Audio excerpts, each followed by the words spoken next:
Hi there. My name is Iman Novin. I'm the president and founder of ProforMap.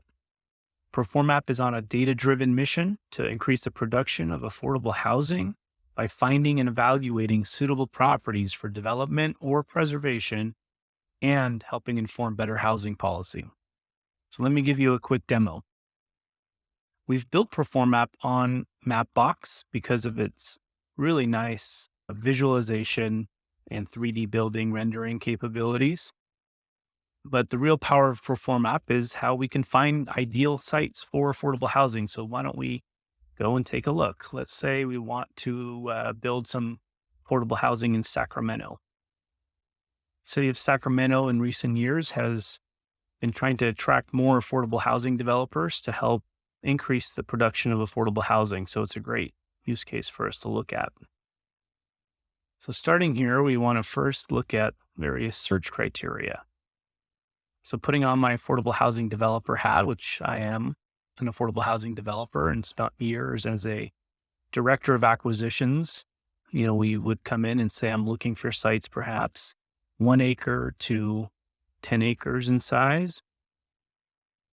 This allows us to search by contiguous acreage owned by the same owner. So I'll just have that match.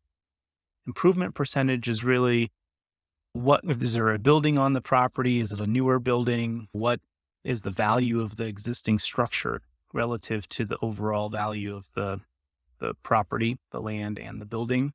We like to keep that sort of lower, so maybe 0 to 50%, which indicates that there's redevelopment potential.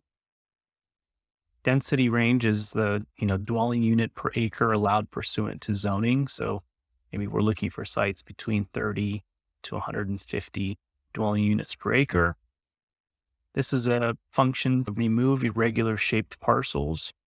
Sometimes you'll find sites that are, within the land acreage range we're looking for, but they're long and slender and don't allow for development because of their odd shape.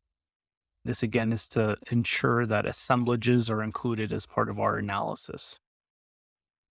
And then we can also sort of indicate a number of units that we'd like to achieve on any given parcel. So let's say we have a minimum 40 unit and ideally up to, 250 unit project size. Here we can sort of select the different types of affordable housing types. So is it large family? Is it senior? Is it special needs? We're going to look at all three options today. This allows us to look for new construction or existing buildings. We're going to search for new construction. This informs the financing as well as what type of proformas are enabled. So we'll have both of the 4% and the 9% tax credits. And this is specific to California, but other states have similar programs. And then we'll go now next to sort of data layers that we want to use as part of our custom search. So general plan is the general plan layer.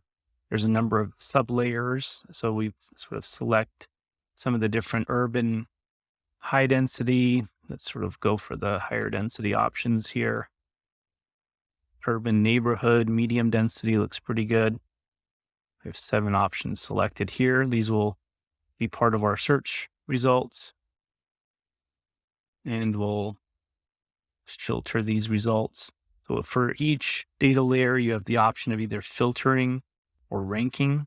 Filter, as it sounds, filters out any property or parcel that's not within one of the selected options. Rank keeps the other results, but gives extra weight to properties that are within one of these selected criteria. So we're going to filter out parcels that aren't within these higher density zoning criteria or general plan criteria. Similarly, we can, filter certain types of zoning. I'm going to keep it sort of broad for now. We might want to include mixed use residential and multi-use dwelling zones as well. And it defaults to filter whenever you don't select one, but we can click this for clarity. Some clients like to search based off of different council districts. So knowing, which council members are pro affordable housing and are encouraging more affordable housing in their district is a good indicator. Will keep all of the options selected. Oh, there's a couple more. This is more of a reference layer. We have access to all existing low-income housing tax credit properties across the country. So if you want to get a sense of what other affordable housing communities exist already, we can get a sense of that as well. Qualified census tracts. This will tell us whether we're in a qualified census tract. This is a HUD layer that informs your tax credit financing. It allows you to get a higher basis boost. Just want to include that. Also, difficult to develop areas gets you a 30% increase on your tax credit basis, which is important to align our search with these sorts of funding criteria. Opportunity zones is another layer that some of our clients are interested in. Allows you to build mixed income projects and defer capital gains. I'm not going to include that in this search. We have special planning districts. Sometimes you want to just search within a particular specific plan area versus the entire city, as an example. And again, we can customize data layers. We have access to hundreds of different data layers based on each client's unique acquisition criteria or needs. This is a good sub-selection. I also want to show you one of our latest features, which is our ability to calculate 9% tax credit amenity scoring. Again, this is a big part of competing for affordable housing funding in California, is whether you're proximate to amenities like senior centers or public schools. We can indicate a distance to various amenities and ensure that we calculate for every parcel that meets the selection criteria previously, whether or not that parcel scores for 9% tax credit amenity points.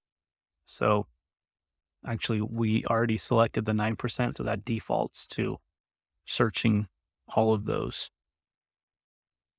So once we've sort of identified all of our different criteria, we'll hit search, and we've matched 200 properties. And now what we can do is get a better sense of what each one is. So when you click on them, it zooms into each property. You can do a street view to get a sense of, okay, what is this property? Is it a viable opportunity or not? We can turn on an aerial map to get a better sense of each property. This one looks pretty good. We have access to all the parcel data across the country to give us a sense of, this is in a zoning, urban center, high density, R5, 4.71 acres, ready for development. And we can figure out who the owner is. This is owned by the Southern Pacific Transportation Agency. As an example, you can also sort of look at 3D buildings again to get a sense of what the context is. And can export the parcel lists to Excel if we want to look at them in Excel. These are all the matching opportunities that met our specific acquisition criteria. Here you can see again all of the different attributes we're tracking for the particular subset of layers. So, we can then decide if we want to move forward with any particular layer or go on to the next one. So back to the result list. If you decide you want to sort of keep an opportunity, you just check it. And that keeps that opportunity as something you're going to take to the next step, which is do the 3D modeling, perform analysis, and then connect with a broker. So, kind of go one by one and take a look at each site, get a sense for it, look at the ownership, determine if it's a property you want to select or not. You can do the street view again, confirm the site is developable, and then continue to the next. So again, all of these data, and we could check the data layers just to sort of confirm that what has shown up does in fact, meet the criteria we had previously selected. And so these layers are still active. Let's confirm that these ones are in a QCT, for example. We have others that are in a DDA, in the special planning districts, et cetera. So we can take a particular site and then go to the next step.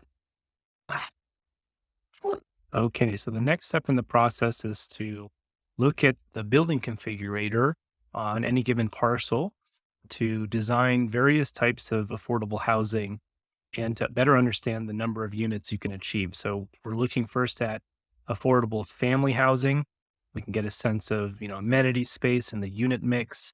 Gives us the number of studios, 1-bedroom, 2-bedroom, 3-bedroom units, and so approximate square footages. This is very helpful in determining construction cost takeoffs and a quick capacity or yield study that normally would take, an architect a week or so and adds a lot of time to the process. So in partnership with TestFit, we're able to get a quick sense of the type of building and also a sense of what it looks like within the neighborhood context. So we can sort of change the design too and say, okay, well, instead of affordable family housing, what if I wanted to build affordable senior housing? And what does that look like? Well, senior housing tends to have, a higher mix of 1-bedrooms, 3-bedrooms. And so here again, the unit mix changes. We have 192 1-bedroom units instead. And similarly, special needs housing, is going to be more studios. And this has the highest yield, 283 units. So on any given site, there's a number of different types of buildings you can build. We can also look at different building types like surface parked instead of podium parked buildings, which keeps costs lower. Special needs surface parked building concept here. Okay, so after we've spent some time designing the ideal building and have decided that we want to build, in this example, affordable family housing with this particular unit mix, 30 studios, 77 1-bedrooms, 63 2-bedrooms, 15 3-bedrooms, etc. Then the final step in ProforMap, or actually the second to final step in ProforMap, is doing our pro forma analysis. So when we hit next, it pre-populates a pro forma with all of the takeoffs from that previous design. So affordable family housing with the podium is what we had selected, and we can still toggle between the different categories here. And this saves a lot of time for a, project analyst or a development manager who normally spends hours looking at architectural plans and then populating a pro forma to understand the feasibility. We can analyze various designs in real time quickly to get a sense of the sources and uses and the parking and land costs and construction costs. The other nice thing about this is that in the back end here, we actually have a very detailed pro forma that's the client's own pro forma, populating all of these fields and iterating in real time. So we can download that pro forma in Excel and continue to sort of edit as needed. And once we have decided that this is the scenario we want, we can sync it back up to Salesforce to keep the record updated in Salesforce as well. So, and then the construction costs, just to give you a sense, are built off of a historic construction cost database that has over 30,000 units of affordable housing, different types, surface, family, tuck under. Based on the concept that we develop, it pegs construction costs from this database to the particular design that we had decided to use in the previous step. So this is super powerful, allows a user to quickly export a summary page from a proforma in the format that their board is used to, and actually export multiple scenarios of proformas that then can be shared internally with the rest of the development team to decide whether they're going to take the next step.